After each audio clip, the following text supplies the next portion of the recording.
Kim ಜುಯೆ ಸಾಕ್ಷರತೆ ಏನು? ಯಾವ ಕಾಲೇಜಿನಲ್ಲಿ ವಿದ್ಯಾಭ್ಯಾಸ? ಮನೆ ಮೂಲ ಶಿಕ್ಷಣಕ್ಕೆ ಸೀಮಿತವೇ?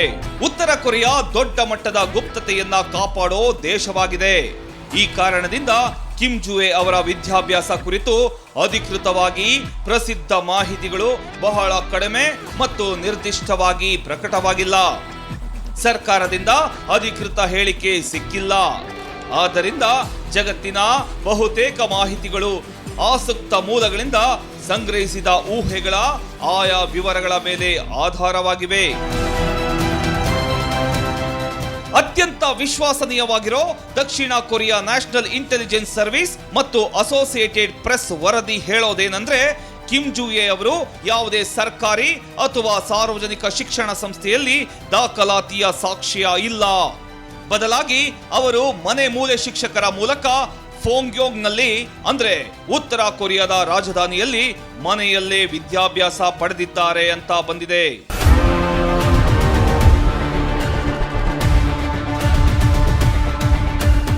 ಪಾಠಶಾಲೆ ಅಥವಾ ಕಾಲೇಜಿಗೆ ಸೇರಿದಂತೆ ಯಾವುದೇ ದಾಖಲೆಗಳು ಲಭ್ಯವಿಲ್ಲ. ವಿದ್ಯಾಭ್ಯಾಸದ ಮೌಲ್ಯ ಮತ್ತು ವಿಷಯ ಕುರಿತ ನಿಖರ ಮಾಹಿತಿ ದೊರಕಿಲ್ಲ. ಆದರೆ ಸಾಮಾನ್ಯವಾಗಿ ಇಂತಹ ಮನೆ ಮೂಲೆ ಶಿಕ್ಷಣದಲ್ಲಿ ಪ್ರವೀಣ ಶಿಕ್ಷಕರು ಅಥವಾ ಸಹಾಯಕರಿಂದ ಮೂಲ ವಿಷಯಗಳು ಮತ್ತು ರಾಜಕೀಯ ಸಂಸ್ಕೃತಿ ವಿಷಯಗಳು ಕಲಿಕೆಗೆ ಒಳಗಾಗುತ್ತವೆ ಎನ್ನಲಾಗುತ್ತೆ. ಕಿಮ್ ಜುಯೆ ಅವರು ಇಂದಿಗೂ ಕೂಡ ಮಕ್ಕಳ ವಯಸ್ಸಿನಲ್ಲಿದ್ದಾರೆ. ಆದ್ದರಿಂದ ಕಾಲೇಜು ಅಥವಾ ವಿಶ್ವವಿದ್ಯಾಲಯಕ್ಕೆ ಪ್ರವೇಶ ಮಾಡಿಲ್ಲ. ಶಾಸ್ತ್ರೀಯ ಆಧಾರಗಳ ಪ್ರಕಾರ ಅವರು ಮುಂದಿನ ವರ್ಷಗಳಲ್ಲಿ ಶಾಲೆಯ ನಂತರ ಹೆಚ್ಚಿನ ಶಿಕ್ಷಣಕ್ಕೆ ಸಿದ್ಧತೆ ನಡೆಸಬಹುದು ಅಂತ ಕೆಲವೊಂದು ವಿಶ್ಲೇಷಣೆಗಳು ಹೇಳಿವೆ. ಆದರೆ ಇದು ಖಚಿತವಾಗಿಲ್ಲ ಅಂತ ತಿಳಿದು ಕೊರಿಯಾದಂತಹ ಬೃಹತ್ ನೇತೃತ್ವದ ಕುಟುಂಬದ ಮಕ್ಕಳ ಶಿಕ್ಷಣವು ಸಾಮಾನ್ಯ ವ್ಯಕ್ತಿಗಳಿಗಿಂತ ಸಂಪೂರ್ಣ ಬೇರ್ಪಟ್ಟಿರುವ ಆಡಳಿತದ ದೃಷ್ಟಿಯಿಂದ ಸೂಕ್ತ ವಿದ್ಯಾಭ್ಯಾಸ ನಡೆಸಬಹುದಾಗಿದೆ. ಕಿಮ್ ಜುಯೆ ಅವರು ಸೈನಿಕ ಮೆರವಣಿಗೆಗಳು, ಕ್ಷಿಪಣಿ ಪರೀಕ್ಷೆಗಳು ಮತ್ತು ರಾಷ್ಟ್ರೀಯ ಕಾರ್ಯಕ್ರಮಗಳಲ್ಲಿ ಧೈರ್ಯದಿಂದ ಮತ್ತು ಸಮಾಧಾನದಿಂದ ಕಾಣಿಸಿಕೊಂಡಿದ್ದಾರೆ. ಇದು ಅವರಲ್ಲಿ ಆತ್ಮವಿಶ್ವಾಸ ಹಾಗೂ ವೇದಿಕೆಯ ಮೇಲೆ ನಿಲ್ಲುವ ಸಾಮರ್ಥ್ಯವಿದೆ ಅನ್ನೋದನ್ನ ಸೂಚಿಸುತ್ತೆ. ಉತ್ತರ ಕೊರಿಯಾದಂತಹ ಕಠಿಣ ನಿಯಮಪರಿಯಲ್ಲಿ ಬೆಳೆದಿರೋದ್ರಿಂದ ನಾಯಕತ್ವ, ಅಧಿಕಾರ ಮತ್ತು ರಾಷ್ಟ್ರಭಕ್ತಿ ಕುರಿತ ಮೌಲ್ಯಗಳು ಅವರ ವ್ಯಕ್ತಿತ್ವದ ಮೇಲೆ ಪ್ರಭಾವ ಬೀರೋ ಸಾಧ್ಯತೆ ತಳ್ಳಿ ಹಾಕುವಂತಿಲ್ಲ. ಉತ್ತರ ಕೊರಿಯಾ ದೇಶದಲ್ಲಿ ಕುಟುಂಬ ರಾಜಕಾರಣ ಹಿಂದಿನಿಂದಲೂ ಕೂಡ ನಡೆದು ಬಂದಿದೆ. ಈ ನಿಟ್ಟಿನಲ್ಲಿ ಹೊಸ ಉತ್ತರಾಧಿಕಾರಿಯ ಹುಡುಕಾಟದಲ್ಲಿ ಪ್ರಸ್ತುತ ಅಧ್ಯಕ್ಷರ ಮಗಳು ಮುಂಚೂಣಿಯಲ್ಲಿದ್ದಾಳೆ. ಅಪ್ರಾಪ್ತ ವಯಸ್ಸಿನ ಕಿಮ್ ಜುಯೆ ಅಧಿಕಾರದ ಗದ್ದುಗೆ ಹಿಡಿಯೋದಕ್ಕೆ ಕೆಲವು ವರ್ಷಗಳೇ ಬೇಕಾಗಬಹುದು ಅಂತ ರಾಜಕೀಯ ತಜ್ಞರ ಲೆಕ್ಕಾಚಾರವಾಗಿದೆ. ಉತ್ತರ ಕೊರಿಯಾ ಸಂಬಂಧ ಮತ್ತು ಬಾಂಧವ್ಯ ಎಂಥದ್ದು? ಒಂದು ವೇಳೆ ಕಿಮ್ ಪುತ್ರಿ ಉತ್ತರ ಕೊರಿಯಾ ನಾಯಕಿಯಾದರೆ ಆಕೆ ಎದುರಿಸಬೇಕಾದ ಸವಾಲುಗಳೇನು? ತನ್ನ ದೇಶದ ಆರ್ಥಿಕ ಪರಿಸ್ಥಿತಿಯ ಉತ್ತೇಜನಕ್ಕೆ ಯಾವೆಲ್ಲ ಕ್ರಮಗಳನ್ನು ಕೈಗೊಳ್ಳಬಹುದು? ಅಷ್ಟಕ್ಕೂ ಚೀನಾ ಮತ್ತು ರಷ್ಯಾ ಕಿಮ್ ಜೊತೆ ಉತ್ತಮ ಬಾಂಧವ್ಯ ಹೊಂದಲು ಕಾರಣ ಏನು? ಡೀಟೇಲ್ಸ್ ಇಲ್ಲಿದೆ. ಯುದ್ಧದ ನಂತರ ಬದಲಾಯಿತು ಪರಿಸ್ಥಿತಿ. ಚೀನಾದೊಂದಿಗೆ ಉತ್ತಮ ಬಾಂಧವ್ಯ ಹೇಗೆ? ಉತ್ತರ ಕೊರಿಯಾಗೆ ರಷ್ಯಾದ ಕೊಡುಗೆಯಾದ್ರೂ ಏನು?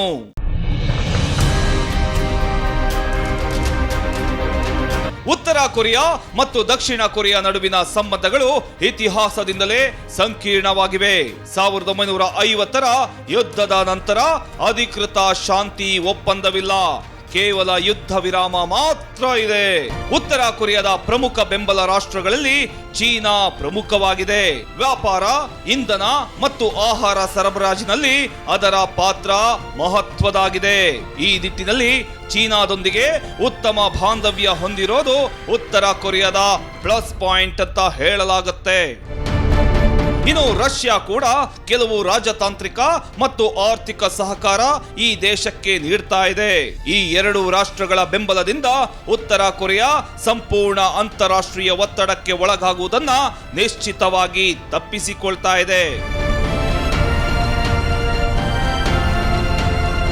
ಇತ್ತೀಚಿನ ವರ್ಷಗಳಲ್ಲಿ ಉತ್ತರ ಕೊರಿಯಾ ಸೈಬರ್ ಕ್ಷೇತ್ರದಲ್ಲೂ ಕೂಡ ಸಕ್ರಿಯವಾಗಿದೆ ಅನ್ನುವಂತ ಆರೋಪಗಳು ಕೇಳಿ ಬಂದಿವೆ. ಕೆಲವು ರಾಷ್ಟ್ರಗಳು ಹಣಕಾಸು ಸಂಸ್ಥೆಗಳ ಮೇಲೆ ನಡೆದಂತ ದಾಳಿಗಳ ಹಿಂದೆ ಉತ್ತರ ಕೊರಿಯಾ ಸಂಬಂಧಿತ ಗುಂಪುಗಳಿರಬಹುದು ಅಂತ ಶಂಕಿಸಿವೆ. ಈ ಮೂಲಕ ಸೈಬರ್ ತಂತ್ರಜ್ಞಾನವನ್ನ ಹಣಕಾಸು ಸಂಪನ್ಮೂಲ ಗಳಿಸಲು ಹಾಗೂ ರಾಜಕೀಯ ಒತ್ತಡ ತಂತ್ರವಾಗಿ ಬಳಸಲಾಗ್ತಿದೆ ಅನ್ನುವಂತ ಆರೋಪವು ತಳ್ಳಿ ಹಾಕುವಂತಿಲ್ಲ. 1948ರಲ್ಲಿ ಉತ್ತರ ಕೊರಿಯಾ ಸ್ಥಾಪನೆ. ಇಲ್ಲಿ ವರ್ಕರ್ ಪಾರ್ಟಿ ಆಫ್ ಕೊರಿಯಾ ಪ್ರಬಲ. ಉತ್ತರ ಕೊರಿಯಾ ಅಣ್ವಸ್ತ್ರ ಕಾರ್ಯಕ್ರಮಕ್ಕೆ ಅಸ್ತು. ಉತ್ತರ ಕೊರಿಯಾ ದೇಶವನ್ನ ಆಡಳಿತ ನಡೆಸ್ತಾ ಇದ್ದಾರೆ. ಅತ್ಯಂತ ಹೆಚ್ಚಿನ ಅಧಿಕಾರ ಇದೆ.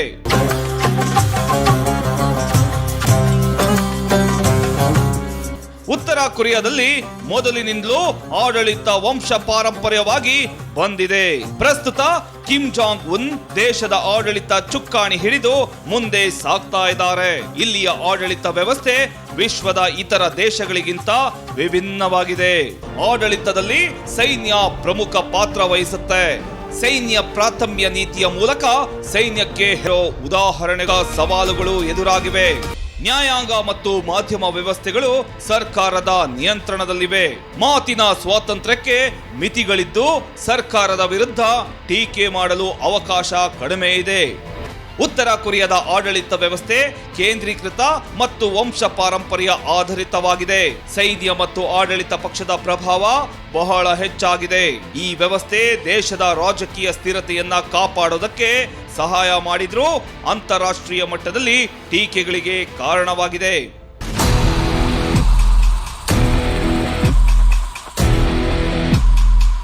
ಇನ್ನು ಉತ್ತರ ಕೊರಿಯಾದ ಆರ್ಥಿಕ ಕ್ರೋಢೀಕರಣಕ್ಕೆ ಅಲ್ಲಿನ ಸರ್ಕಾರ ಹಲವು ಕಟ್ಟುನಿಟ್ಟಿನ ಕ್ರಮ ಕೈಗೊಂಡು ಮುಂದೆ ಸಾಗ್ತಾ ಇದೆ.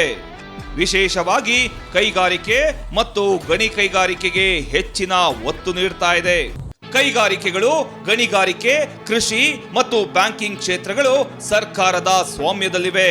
ಖಾಸಗಿ ಸ್ವಾಮ್ಯಕ್ಕೆ ಇಲ್ಲಿ ಬಹಳ ಕಡಿಮೆ ಅವಕಾಶ ಇದೆ. ಒಟ್ಟಿನಲ್ಲಿ ಎಲ್ಲವೂ ಸರ್ಕಾರದ ನಿಯಂತ್ರಣದಲ್ಲಿರೋದು ಇಲ್ಲಿ ಎದ್ದು ಕಾಣುತ್ತೆ. ಉತ್ಪಾದನೆ ಮತ್ತು ವಿತರಣೆಯನ್ನ ಸರ್ಕಾರದ ಯೋಜನೆಗಳ ಮೂಲಕ ನಿರ್ಧರಿಸಲಾಗುತ್ತೆ. 5 ವರ್ಷದ ಯೋಜನೆಗಳ ಮೂಲಕ ಅಭಿವೃದ್ಧಿ ಗುರಿಗಳನ್ನ ನಿಗದಿಪಡಿಸಲಾಗುತ್ತೆ. ದೇಶದ ಸ್ಥಾಪಕ ಕಿಮ್ ಉನ್ ಸಂಗ್ ಪರಿಚಯಿಸಿದ ಸ್ವಾವಲಂಬನೆ ತತ್ವದ ಮೇಲೆ ಆರ್ಥಿಕ ನೀತಿಗಳು ಆಧಾರಿತವಾಗಿವೆ. ಈ ತತ್ವವು ದೇಶವು ತನ್ನ ಸಂಪನ್ಮೂಲಗಳ ಮೇಲೆ ಅವಲಂಬಿಸಬೇಕು ಅನ್ನೋದನ್ನ ಒತ್ತಿ ಹೇಳುತ್ತೆ. ಸೋಂಗುನ್ ನೀತಿಯಡಿ ಸೈನ್ಯಕ್ಕೆ ಹೆಚ್ಚಿನ ಸಂಪನ್ಮೂಲಗಳನ್ನ ಮೀಸಲಿಡಲಾಗಿದೆ. ಇದರಿಂದ ನಾಗರಿಕ ಆರ್ಥಿಕ ಅಭಿವೃದ್ಧಿಗೆ ಕೆಲವು ಸಂದರ್ಭಗಳಲ್ಲಿ ಕಡಿಮೆ ಆದ್ಯತೆ ದೊರಕುತ್ತೆ. ಅಣ್ವಸ್ತ್ರ ಕಾರ್ಯಕ್ರಮದ ಹಿನ್ನೆಲೆಯಲ್ಲಿ ವಿವಿಧ ರಾಷ್ಟ್ರಗಳಿಂದ ಆರ್ಥಿಕ ನಿರ್ಬಂಧಗಳು ವಿಧಿಸಲ್ಪಟ್ಟಿವೆ. ಇದರಿಂದ ವಿದೇಶಿ ವ್ಯಾಪಾರ ಮತ್ತು ಹೂಡಿಕೆಗೆ ಅಡಚಣೆ ಉಂಟಾಗಿದೆ. ಸಂಪನ್ಮೂಲಗಳ ಕೊರತೆ, ತಂತ್ರಜ್ಞಾನ ಹಿನ್ನಡೆ, ಆಹಾರ ಸಮಸ್ಯೆ ಮತ್ತು ನಿರ್ಬಂಧಗಳು ದೇಶದ ಆರ್ಥಿಕ ಬೆಳವಣಿಗೆಗೆ ದೊಡ್ಡ ಸವಾಲುಗಳಾಗಿವೆ. ಕೆಲವು ಅನೌಪಚಾರಿಕ ಮಾರುಕಟ್ಟೆಗಳು ಬೆಳೀತಿದೆಯಾದರೂ ಅವು ಸರ್ಕಾರದ ನಿಯಂತ್ರಣದ ಒಳಗೆ ಇರ್ತವೆ.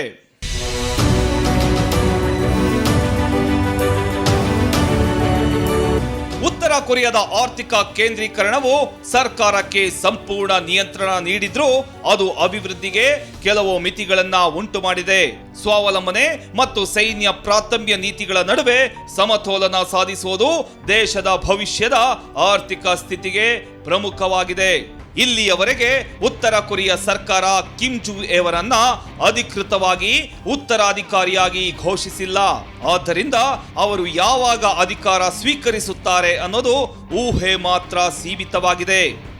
ಸಾಮಾನ್ಯವಾಗಿ ನಾಯಕತ್ವ ಬದಲಾವಣೆ ಸಂಭವಿಸೋದು ಪ್ರಸ್ತುತ ನಾಯಕನ ರಾಜೀನಾಮೆ, ಅನಾರೋಗ್ಯ ಅಥವಾ ನಿಧನದ ನಂತರವಾಗುತ್ತೆ ಅನ್ನೋದು ನಾವು ಇಲ್ಲಿ ಗಮನಿಸಬಹುದು.